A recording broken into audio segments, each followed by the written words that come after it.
Already know what it is. It's Barbershop Conversations. Hit the subscribe and the like button today. Barbershop conversation, guys. Feel free, hit the subscribe button. So I want to revisit the Golden Boy uh, email gate, right? Right. That's probably what it's gonna be called, man. You know, everything has a gate in it when it has a scandal. If you hit the politics, and well, actually, Sportsgate, you know, Spygate, Deflategate, you know, with the New England Patriots. But as I reread the emails, what I did see was the reporter. He actually was the one that sent the emails with the Hitler, Black Hitler, scumbag, nigger. But Ramirez didn't, or his PR man didn't object to it.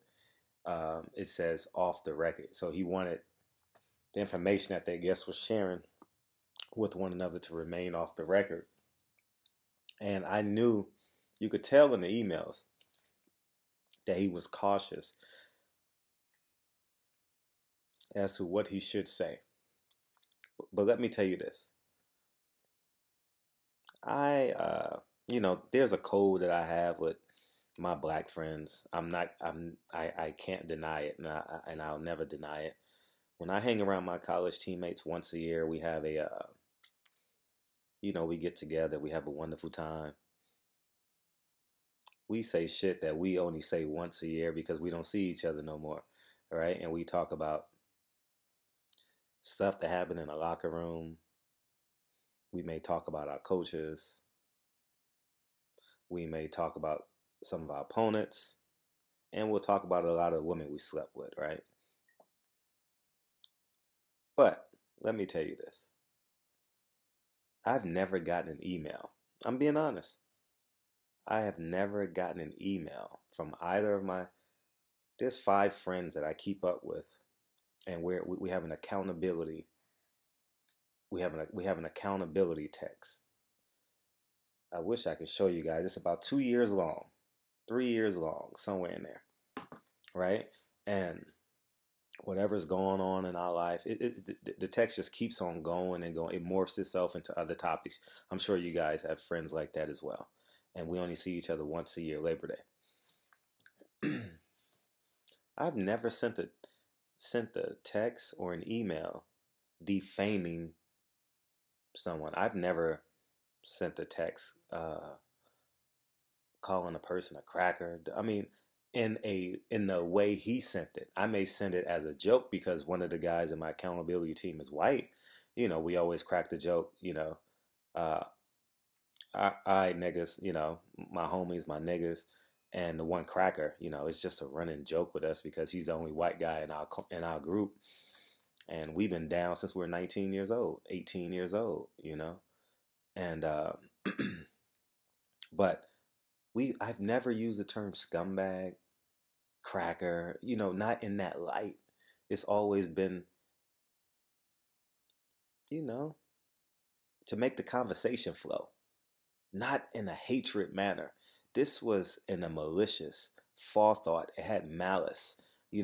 That's the stuff that that's the stuff that defines murder. And there has to be some level of comfort to even say things like that. I can't walk up to a random black person and say, you know, um, cracker. The negative term for Latinos, I guess, is paisa, if I'm not mistaken. I can't walk up to an average black person and say I have to have some level of I have to have a level of comfort, and the level of comfort obviously was high. They have had private conversations, and there's substantial evidence in these emails to prove it. At least in my eyes, if I was the judge, I would allow these emails for as a character reference of who these people are. And if this is condoned, no, it was condoned. He needs to be reprimanded. He needs to be demoted or fired. And that's just where I stand on it, because um,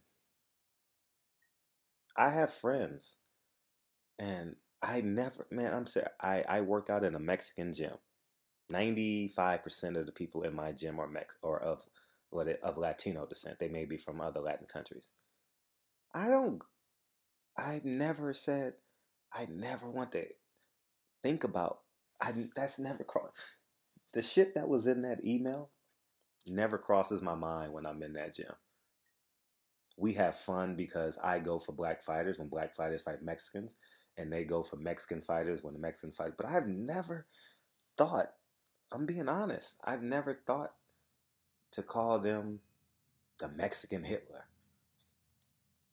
scumbags. I may joke around with them because, they're going for the Mexican because they're Mexican, or going for the Latin dude, Puerto Rican guy because they're Latin and Puerto Rican. But I have never, I've did. Honestly, man, I guess it shows you the core of you. I guess that defines who you are as a person. But it's just alarming that this language is acceptable. That's a great term for this conversation I'm having with you guys. It was acceptable to the PR man. So that means they've had a few phone calls. And he was a co-conspirator to try and destroy Al Heyman. I've had 2 dealings with Al Heyman, and I value those 2 dealings I've had with Al Heyman. And Al Heyman's not a public person, so I don't really talk about the interaction I've had. I'll say it in confidence with other people in boxing, but if Al Heyman doesn't want to do interviews, then I choose to keep that stuff private. It's like I know of hundreds of stories in boxing, from Floyd Mayweather to the B-level fighters, but I don't talk about it unless they talk about it, because who am I? Who am I to tell about their private life? When what they do is public, then I'll talk about it. But that PR guy, I'm ultra excited to interview him. Press conference is coming soon for Chavez and Canelo, and I'm going to ask the uncomfortable question in front of an open audience. And it needs to be asked, and they need to be embarrassed. And not from a malice perspective. They need to feel the pain that, or the anger and frustration that goes through our minds, and the emotions we must carry when we hear things like this. And as I tell you guys, Oscar was my second favorite fighter. I loved his story. And as a matter of fact, I played basketball at Hollenbeck Youth Center, where Oscar used to do his toy drive giveaway every year. I never got a chance to meet him then, but I used to play at the Hollenbeck Youth Center all the time. And I was a school teacher for 7 years, and I would say 75% of my kids were of Latin descent, 25% white, black, Indian, etc. And I've never, those kids pissed me off to the levels of, if my hair wasn't falling out because it couldn't grow anymore, I probably would have wanted to pull it out, right? And I never called them a scumbag. I've never called the worst kid in my class a scumbag. Never thought about it. I mean, not from a malice perspective. You say things, but you don't mean it. He meant what he said. I've never called anyone, made reference to someone, anything close to a Mexican or an Indian Hitler. See, and I'll say it again, it just speaks to the character of some people. And I'm going to call Golden Boy. Tomorrow will be another good day to call Golden Boy. Matter of fact, I'll call Tuesday because Monday is a holiday. And these questions just need to be asked, man. And they need to feel uncomfortable. Because it makes me feel slightly uncomfortable when I have to look this guy in the eye and I know he's carrying a conversation with a racist. and furthering the conversation, because we haven't seen the complete email. So hopefully the rest of the emails come out and or made public or permissible in court as a character reference to what the people of Golden Boy.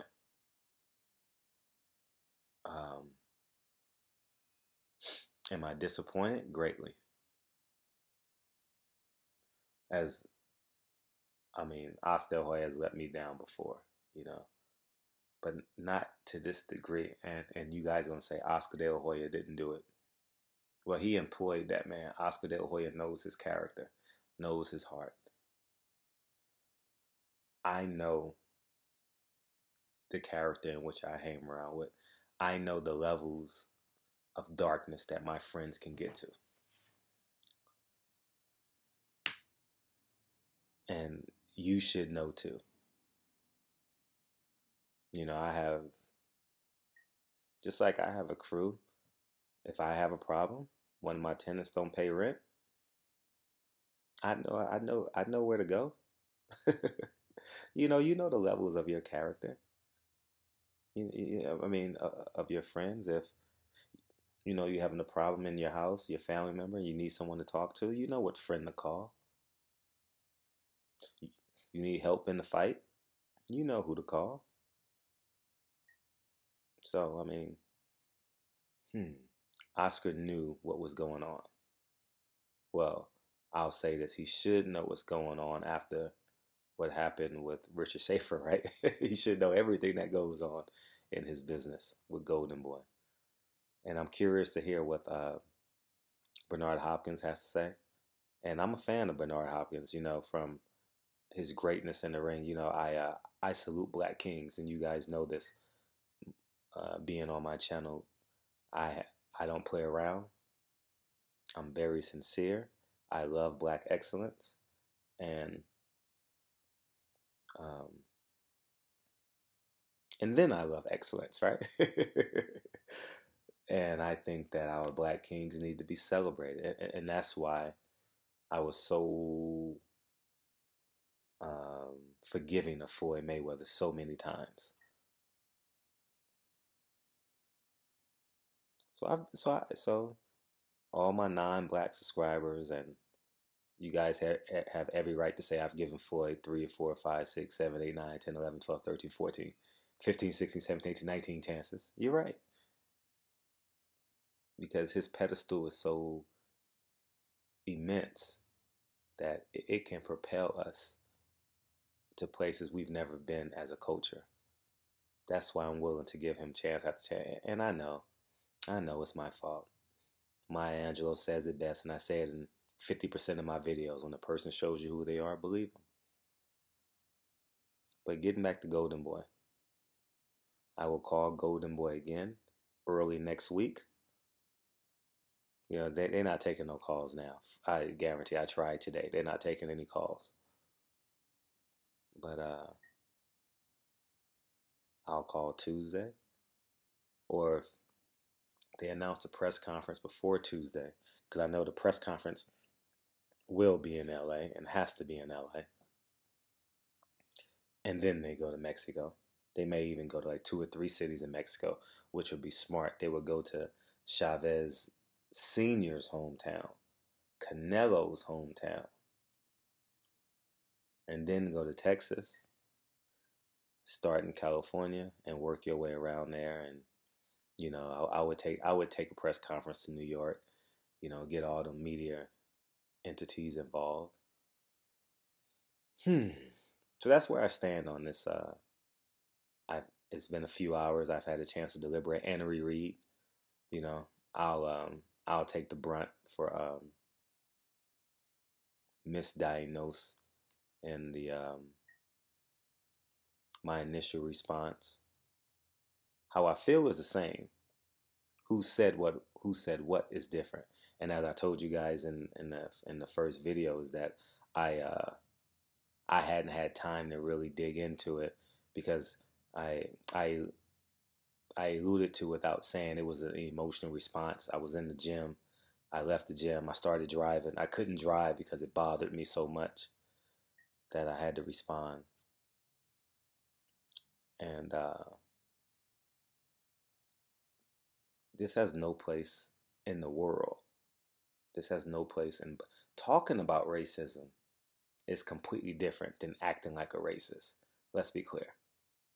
All right. And I know you guys gonna say, well, you're doing nothing but separate. No, we're not. That's not the purpose of this. The purpose of it is to excite dialogue, to encourage an action. And I think that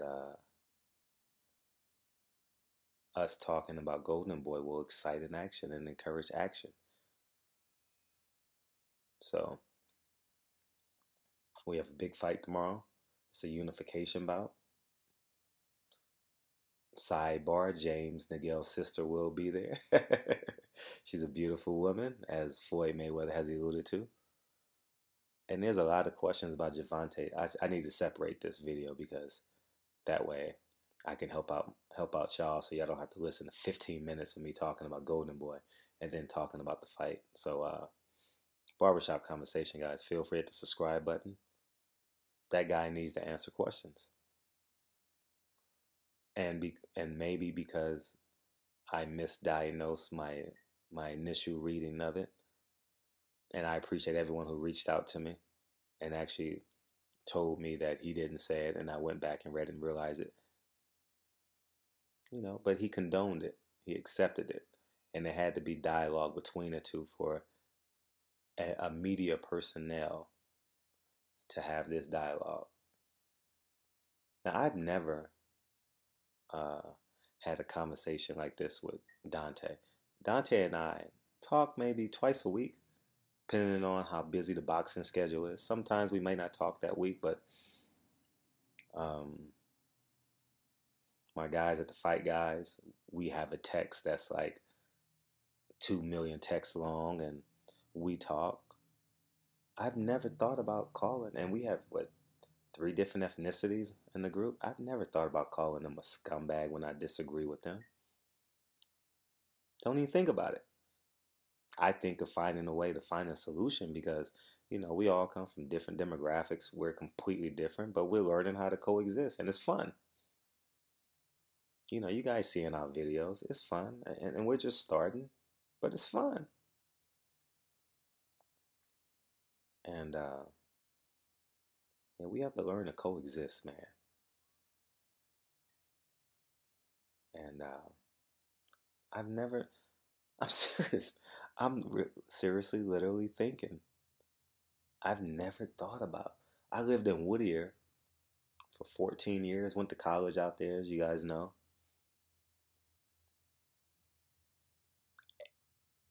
80% of my interactions were with Latinos on the basketball court, City Hall, going to work as a school teacher. I never thought about calling a guy a scumbag. And meant it. See, there's a difference when you say something out of emotion, out of initial reaction. You play basketball. I had my turn in the sun. I was an above average basketball player for an extended period of time. And I would tell a motherfucker, I'm going to bust your Mexican ass. You ain't got no chance. But that's different than sending an email saying you basically want to destroy him. Like you want to take the spoon in which he feeds himself. Never mind. I'm being honest, guys. I don't have that in me. Not built that way, and no one that I'm speaking to should have that in him. Walk away if it gets that serious. Walk away. So I'll end the video here. 19 minutes, 20 minutes is long enough. And so Barbershop Conversations. Oscar, there are questions you must answer. And is this representation of you? Is the relationship that your PR guy and that media guy have, is that a representation of Golden Boy? I'm going to give you a chance to answer. I will be respectful and always ask respectful. I may ask strong questions, but I'm not going to ask them in a disrespectful manner. You were my hero. Oscar was my hero when I was I would say hero, as in, but he was a person that I admired because of where he came from, and his ability to speak English and Spanish, have both flags when he won the gold medal. That was the most. That's what won. That's another thing that won me over. His ability to coexist in both worlds. Chavez Senior couldn't do that. I've never forgiven Chavez Senior for that fucking, and Richard Steele for that stoppage on Mildred Taylor. Never, and I never will, never will, never will. So obviously, I enjoyed De La Hoya destroying him and Camacho. So, all right, I'm done. 20 minutes and 40 seconds is long enough. But I genuinely appreciate you guys subscribing. And we got a full boxing week because obviously Floyd gonna make headlines one way or another because he's feeling good. He's feeling himself this week. So, Barbershop Conversations, feel free to hit the subscribe button. And Golden Boy, you're on the clock. We need answers. I'll talk to you guys soon. Peace.